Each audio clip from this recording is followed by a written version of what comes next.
They refuse to stand up for the truth. Dili gid sila mabarog sa kamatuoran. Sa ato pa, sa bakak sila nagdapit. Kaya nga naman, grabe na ang espiritu sa bakakon, nagkupot nila, naghari nila. Dali ra siya kapamakak, dali ra gid sa kayong istorya para lang gid nga ma-depensahan nila ilang kaugalingon.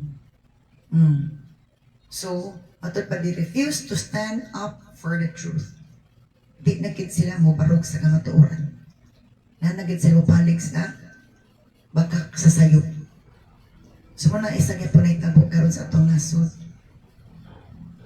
Nga nung nagubot, nga nagdagan kayo mga tao na sakripisyo na sa kadalanan. Gapon ba to? Oh, di ba gapon? Kay gusto nga ang kamatuoran madayag ug ang bakak patod pa kuan kining dili na magpadayon. They refuse to stand for the truth. They only go from bad to worse. Nagkasamot na nung kadaotan. Nagkasamot nga naman. Inga nila manggod na siya. Ang gamay nga diferensya sa kamatis. Kung dili na nimo slice-on, dili nimo pikason, dili nimo ipa kuan kaon tong daot. Magkanam gito kasamot o kadaot. Pero kung imo tong kaon, dili tumatakdan tong uban.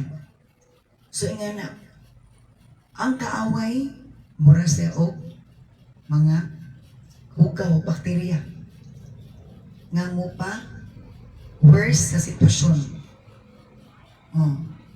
O palata. Mudaot sa sakto. Mudaot sa kinabuhi nga wala untay daot.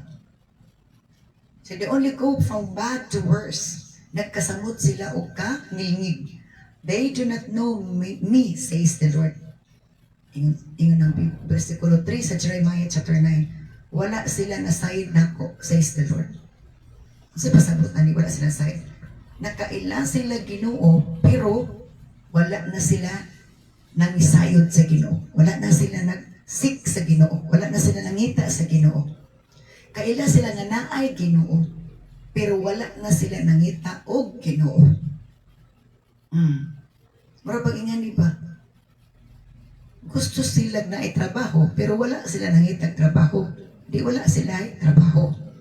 So kaila sila Ginoo, pero wala sila nangita sa Ginoo. They do not know me, says the Lord. Wala na sila nakailan ako. Nga wala na sila nakailan ako, kay wala na sila nangisayod nako, wala na sila nangita nako. They did not seek me.